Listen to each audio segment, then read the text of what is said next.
What's up, guys? Frugal BC here. Today, we're going to break down a video from Coinbase. And Coinbase is a bigger YouTube channel with 2.05 million subscribers, and they did a breakdown on Algorand. And we'll focus on one particular area. They talk about some of the challenges with Algorand. I'm going to address that and have a little reaction to that, some of the things that I agree with, don't agree with, or somewhere in between. All that on today's Frugal BC.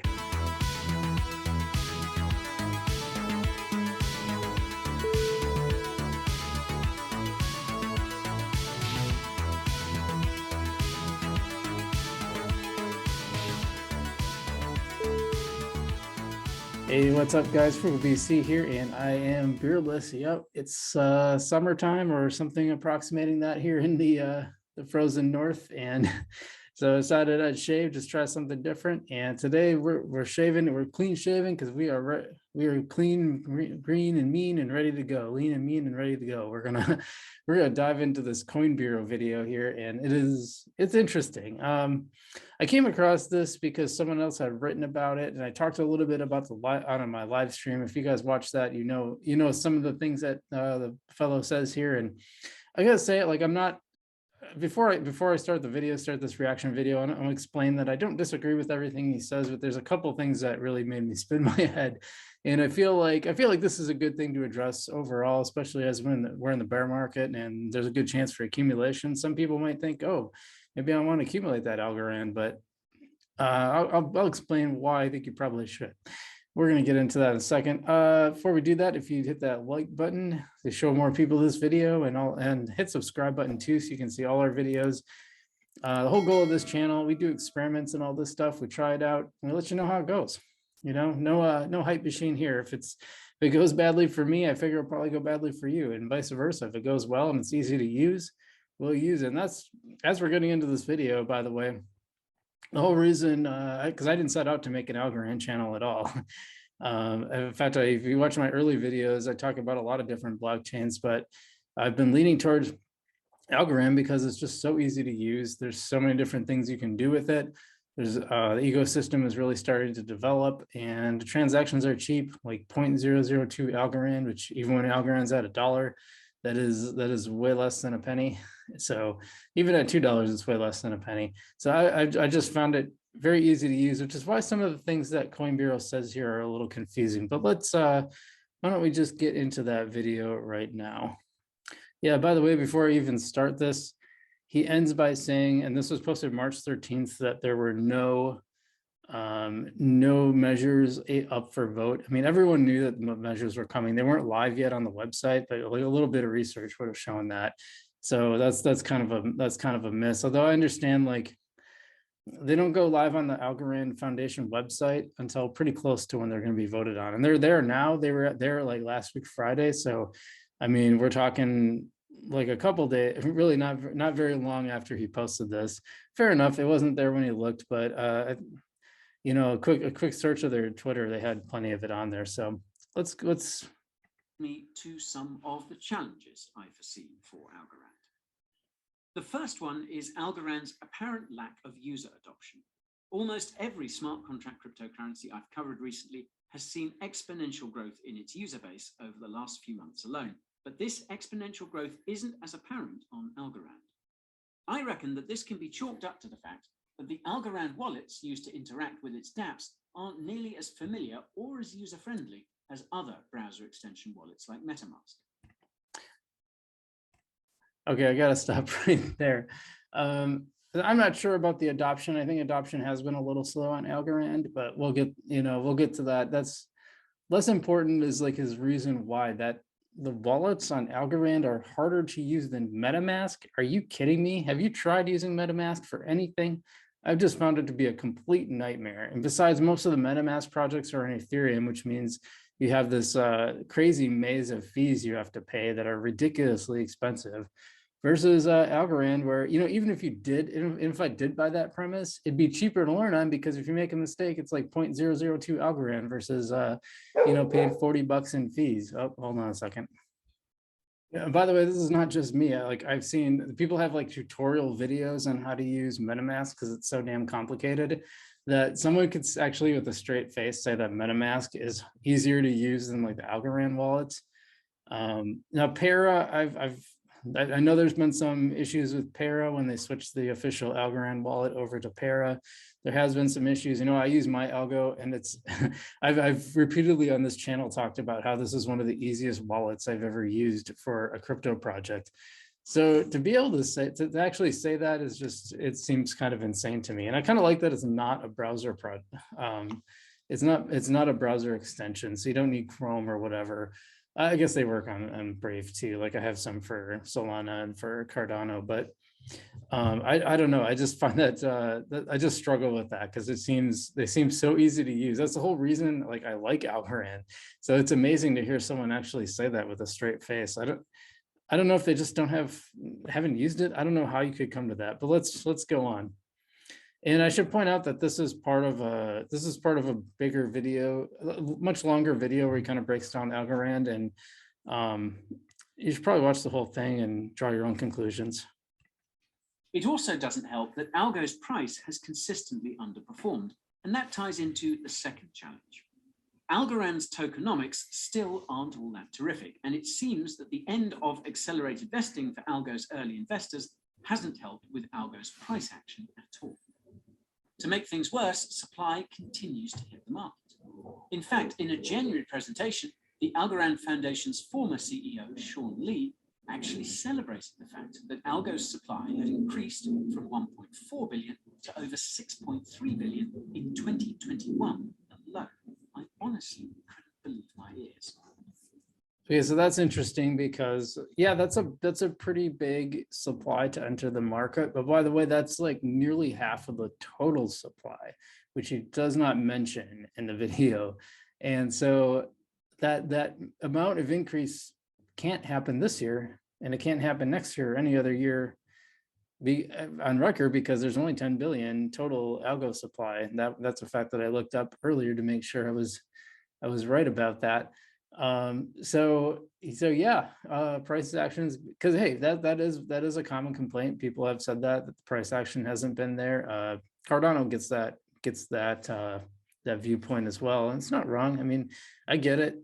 I actually think it's kind of a feature, not a bug. I know it doesn't drive a lot of excitement because everyone sees the price go up and that's when they get excited. I understand that, but I think having low prices allows you to do all this stuff with the ecosystem. And I still, besides Ethereum, I don't see like all these great projects on Cardano, right? Or Solana. I mean, there's definitely some projects on them, so I'm not bashing that. And you know, I did a couple videos on Solana, and I'll probably do some more. I think that's a good chain. And I also, as I've said, I'm not married to Algorand. I like other chains as well. I own Bitcoin and Ethereum and got dozens of other coins in various amounts, some of them very small. But Algorand is where I do most of my work because there's so much availability, and I just feel like you didn't do that research, but it's fine. I've left a link in the description if you don't believe me. Again, all of this selling wouldn't be an issue if there was sufficient demand for Algo. And if you ask me, the main reason why there isn't much demand for Algo is because Algorand has focused its attention on catering to institutions and institutional investors instead of retail users and investors. As far as I can tell, Algorand has been trying to increase its institutional catering to Michelin star levels with its overtly aggressive push to be green. Now, I say overtly aggressive because the Algorand team has pulled no punches criticizing Bitcoin over its proof of work consensus, even though Bitcoin's energy use and emissions amount to a rounding error on the global scale. Okay, so a lot to unpack there. I'll start off with I'll work backwards. I'll start off with the Bitcoin claim. Yeah, as you know, I've been critical of the environmental attacks on Bitcoin because I just don't think they're being characterized fairly. That doesn't mean I'm not concerned about them, but this whole comparison to Sweden, like we're taking an industry and comparing it to a country. Like there aren't many global industries. Like, you know, they always say it compares to, you know, uses more power consumption than Sweden. Well, so do like a lot of other industries, and most of them use way more. So how does this stack up in terms of industries? You know, the airline industry uses like 5 times, if not more. Actually, I think it's quite a bit more than 5 times. the environmental, the CO2 emissions, just so people can go fly on vacation. So then people will say like, oh, well, Bitcoin doesn't do anything. Well, it's not, or it doesn't provide value. Well, it's valuable to people that care about Bitcoin, just like, maybe I don't think there's a lot of value in you flying to a new fun country every week when you could have fun in your backyard. But that's not for me why is that for me to decide, right? So anyway, and also like the green use in Bitcoin, because a lot of it's new facilities. It's cheaper to build green than it is to build, like, say, coal or gas. It's actually the cheapest right now. So like your local power company, they're building new solar panels, new solar farms and wind farms, because they're actually the cheapest to build. But anyway, that being said, I don't think there's a problem with Algorand being, I don't have a problem with Algorand promoting its greenness. I think that's a good thing. Why is that? It's efficient. Don't we want efficient things? Like, why is that a bad thing? I don't really get that argument. And, as far as like catering to institutions, well, yeah, so what? I don't know if I entirely accept that premise, but I do think they have done a good job, especially with the latest like FIFA announcement. That's huge. Okay. That means that it's going to be usable. That means it's going to get more people using it. They're probably aren't even going to be aware that they're using Algorand at first, because these institutions are going to have Algorand in the backdrop. That makes the coin more valuable because the blockchain is being used by all these major players. I don't see how that's a bad thing. But in the short term, yeah, you're not going to have like these huge price jumps. But again, I don't think that's necessarily a bad thing. I think slow growth over time is actually better, and it will get more valuable because it's simply going to be more scarce, but it's also going to have a high demand. Imagine the demand that once the FIFA infrastructure is under place where it's being used, think of the demand that's going to create. I mean, institutional adoption is a good thing. Institutional adoption is definitely part of Bitcoin's value. And I think it's going to be part of Algorand's value too, but it's going to be valuable, not just like big banks holding it, but it's actually going to be used for things, which is great. That's what you want. So I don't think this is a bad thing at all. Let's just finish out the video, I think, assuming there's not much left. In sum, therefore, Algorand has quite a few things to work on, but if its focus on institutional adoption proves to be fruitful, it could create the demand ALGO needs to definitively surpass its previous all-time highs.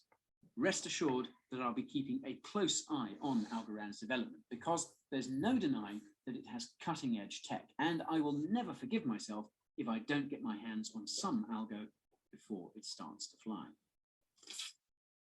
So, I mean, there's kind of a mix of, just to kind of cap things off, I mean, there's some mix of like real concerns there, but overall, a lot of the things that I think he says are bad. They might be kind of bad in the short term, but they're good in the long term. Like institutional adoption, especially institutions that are actually using it, like the underlying technology and using the coin. I just can't see that as a long-term bad thing. That's a long-term good thing. And I preach on this channel long-term thinking all the time. I think it's really important, and I think there's way too much short-term thinking in any investment. You have to think long-term. In fact, in your life, you should be thinking long-term. Don't just think about today. Think about tomorrow. Think about a week from now. Think about a month, year, et cetera, 5, 10 years. Always be thinking down the line. So, you're buying this stuff today. Don't think, oh, if this isn't up in a month, I'm going to be super mad. It's probably not. Maybe it will. And even if it is, that might be temporary. But think about the long-term trends. If you look at the long-term trends of Bitcoin, for example, yeah, there's a lot of spikes and dips and valleys. But if you bought Bitcoin 5 years ago, you have way more money today than you did 5 years ago, even with the dip. And I think the same will be 5 years from now from Algorand. It's going to be more valuable. A lot of the major coins are probably going to be in that boat. Some might fall off, but I don't think you're going to see a lot in the top 25, 30 fall off. They're gonna stick around because that's how they just have too big of a market cap. But I could be wrong. You never know. As always, not financial advice, but what do you guys think about this? Did you guys watch? Did you guys see this video? And what do you think about his? What do you think about his premise? The challenges. I don't think he's wrong to point that stuff out. I just disagree with the conclusion. But the one that really threw me for a loop was the MetaMask thing. My jaw just dropped when I saw that. I'm like, MetaMask, really? That's got to be one of the worst pieces of garbage I've ever tried to use. I mean, it looks like something that was designed by engineers for engineers that nobody without an engineering degree would understand. But that's just me. I think the Algorand stuff is super easy to use. Just about everything I've done, it like works, which is surprisingly rare in the crypto world. There's a lot of stuff that just flat out doesn't work. Cough, cough, Cardano Sunday swap, cough, cough. So I don't know. Tell me what you think. Let me know in the comments below, and hope you guys are well, and we will see you in the future.